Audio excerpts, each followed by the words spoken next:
Welcome to the KBB From the Tap podcast, and I'm Executive Editor Chelsea Butler. This week, designer Malka Heft of Think Chic Interiors and I delved into how to design kitchens and baths with children of all ages in mind. Malka has a lot of experience working with families and children of all ages and works hard to create designs that work for everyone. Be sure to subscribe to KBB's YouTube channel and click the like button on our videos. You can also subscribe to the From the Tap podcasts on such apps as Apple, Spotify, Pandora, and Google Podcasts. And please feel free to leave a review.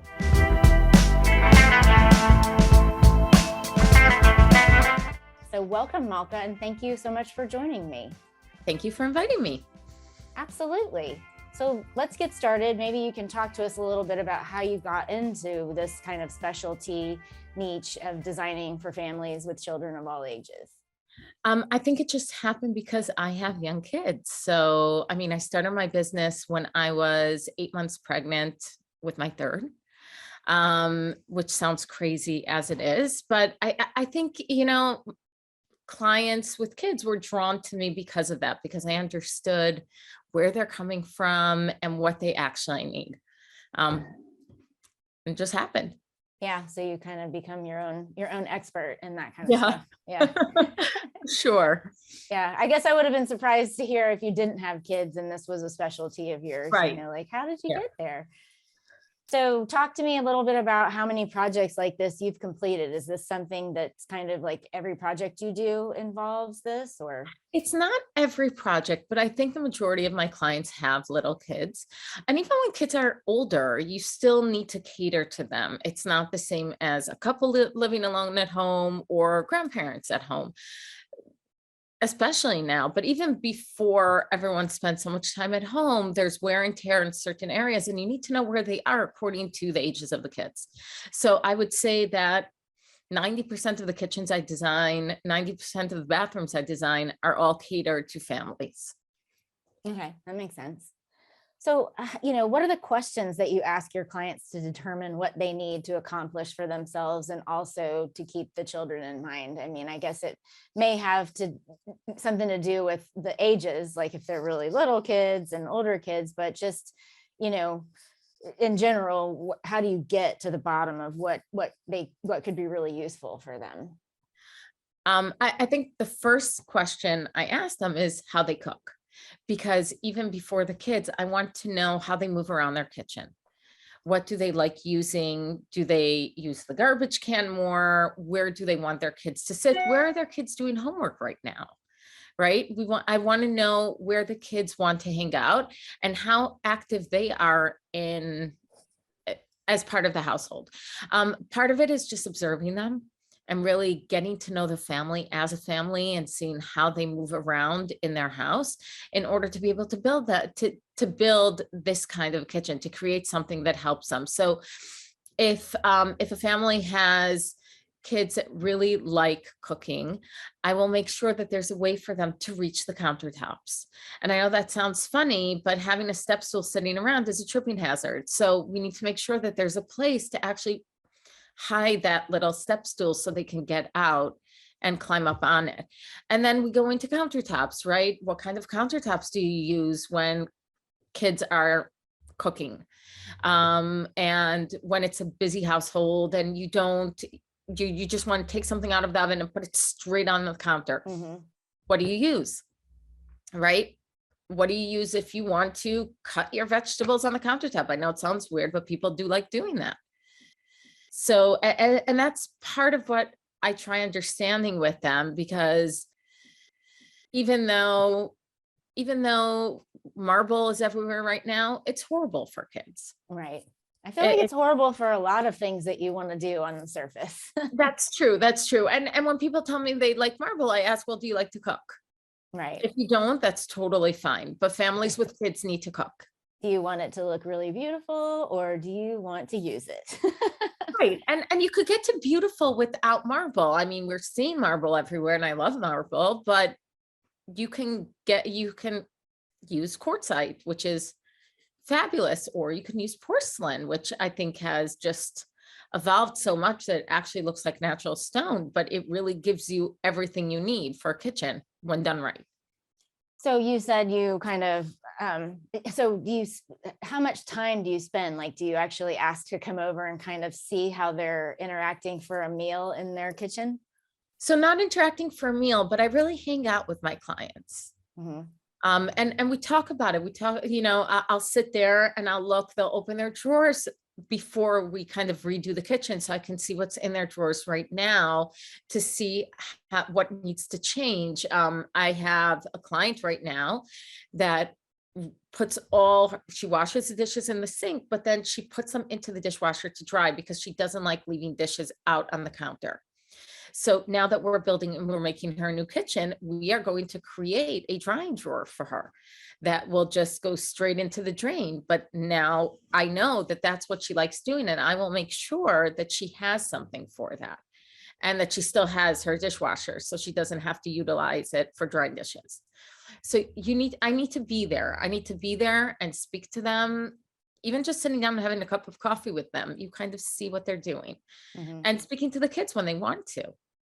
Yeah, that was my next question. Do you have conversations with the children if they're up for that to find out, what their favorite colors are or materials, like just anything that they might be able to be involved in?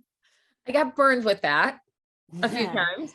And parents get a little upset because they want one thing and their kids want another thing. So at this Mhm. point, I'll bring two options for someone. I'll bring two options of wallpaper, two options of paint colors, and then that the parents pre-approved, and then I will ask them what they like, because otherwise it could go. I mean, there will be purple everywhere, or Right. it might get out of hand. But it's nice for them to feel like they're part of the process. Yeah, I was gonna say, I mean, maybe if they're really young, it doesn't make much sense, but if they're a little older, and I'm gonna get into kind of some specifics with kitchens and bathrooms, because if it's a children's bathroom, then maybe they have a little bit more say. Yeah. But we'll talk about that. So yeah, so you talked a little bit about how to accommodate children in a kitchen with the step stool being able to reach the countertop. What are some other things that you've done in your projects to accommodate children?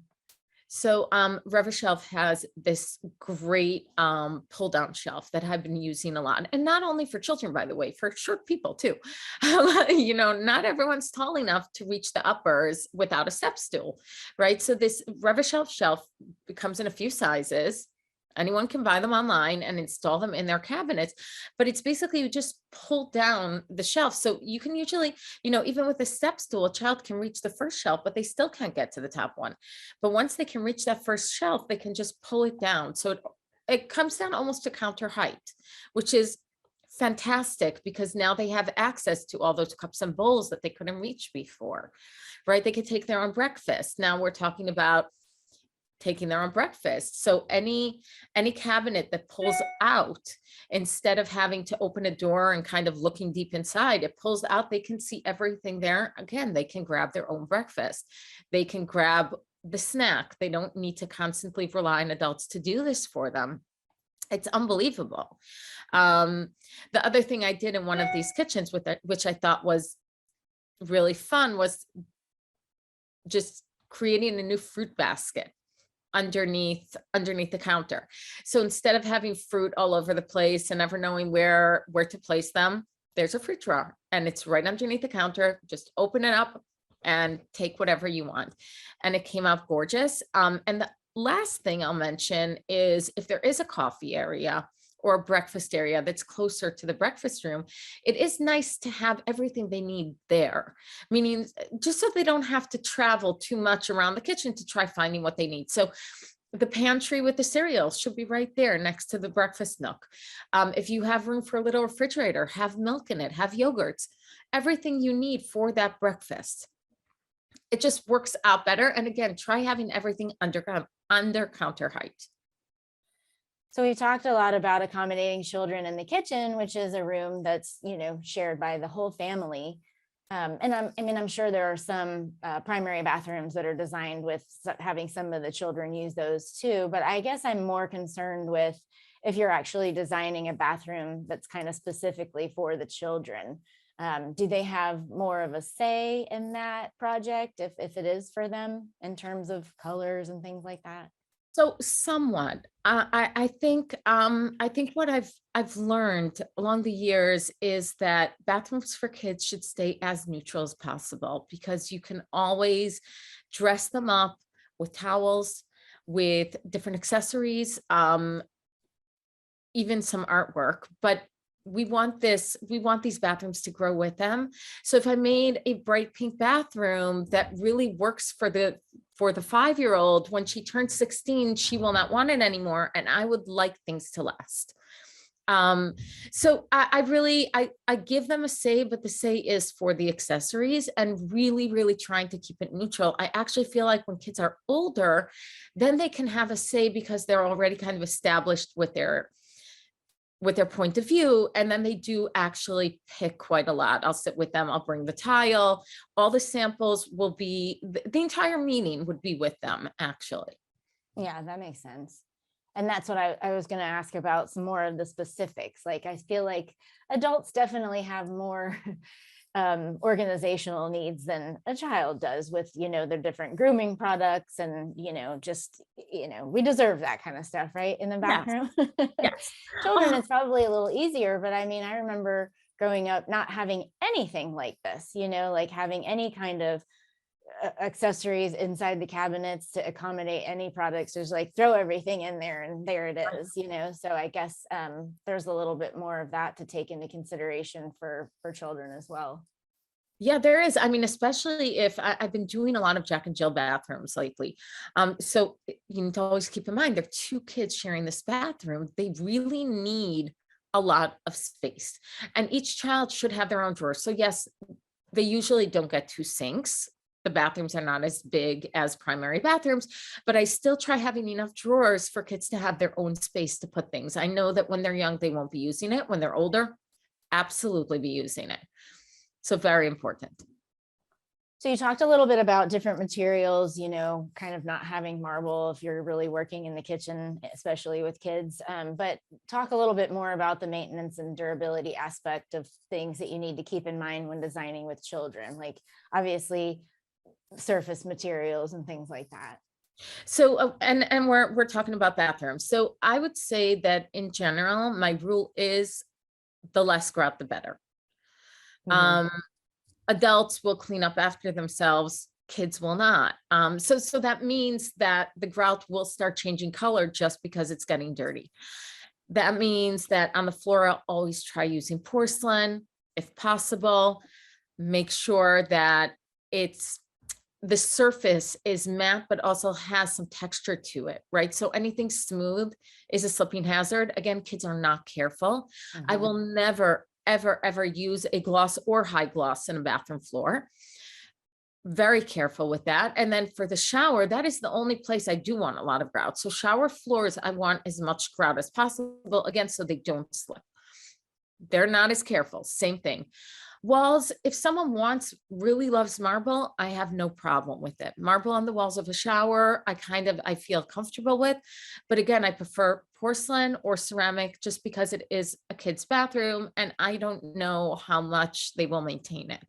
Marble needs to be maintained. It needs to be resealed. I don't think anyone puts attention into their kids' bathrooms in that way in order to do it. So in terms of the kitchen and the durability and maintenance, you talked about the countertops. Are there other aspects that you need to kind of consider if you have children in the kitchen in terms of durability? Many. So Mm. yes, countertops is the first thing, right? We need to, I know everyone talks about quartz and says how quartz is incredible and so durable, but the truth is, if you read the fine print for quartz, it is, they're pieces of actual natural stone that are put together with resin, and resin is plastic. So high heat will melt the quartz. That's why I chose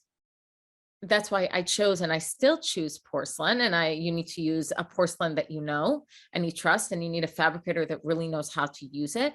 But then it is durable for heat and for staining, which is amazing.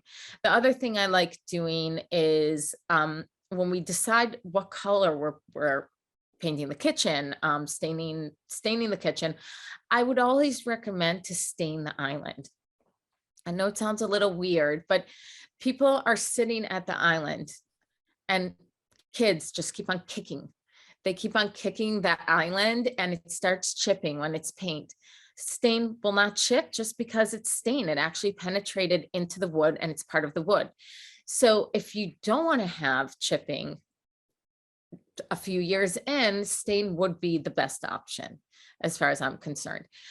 So that's another material. I know that a lot of designers like putting stone on the floor in the kitchen, and again, trying to use materials that grip a little better so it's not slippery. I actually have no problem with hardwood in the kitchen, but I do like sealing it with heavy duty sealer, usually commercial, and I think it works just fine. So then what about like hygienic options? Is that a factor with kids? I mean, I know it's more of a factor with just kind of people in general. And I mean, like, touchless options, self-cleaning toilets. I mean, I guess that's kind of fancy for a kid's bathroom, but anything to think about in the kitchen or bath for hygiene? So definitely touchless faucets are great. Unfortunately, there are not many companies that make them at this point. And the way I like designing kitchens is, speaking about accommodating for kids, I really like having an instant hot in the kitchen. I feel like, especially when you have babies, heating those bottles in the middle of the night is a nightmare, but being able to just take it, fill it up with hot water changes your life completely. Unfortunately, there are not that many lines out there that have matching faucets and instant hots.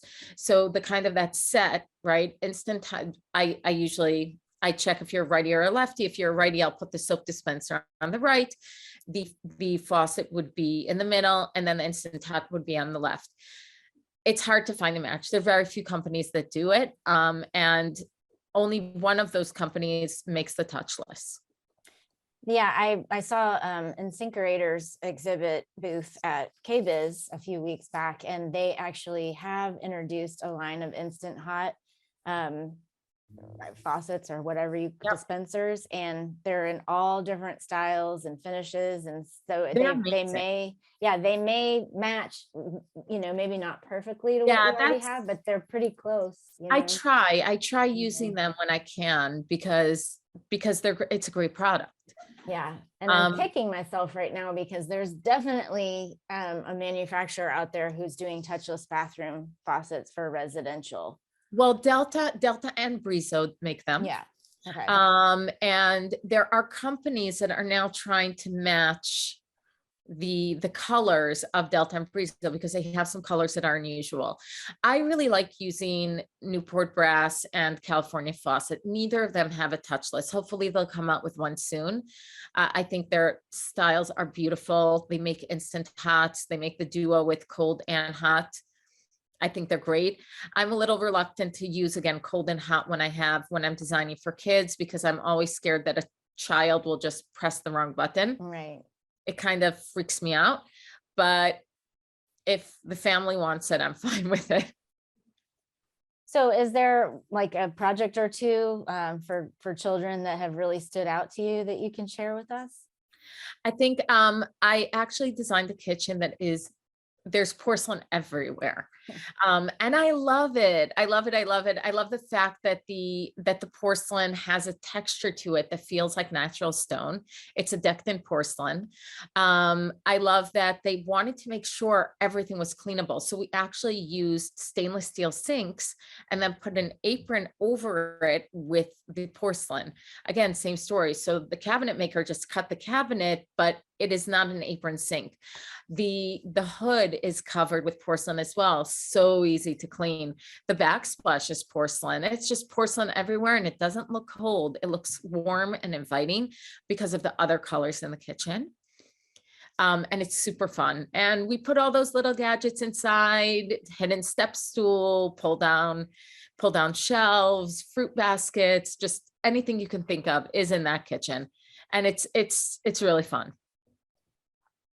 So have you already designed for your own children in your own home, or do you have plans to do that in the future?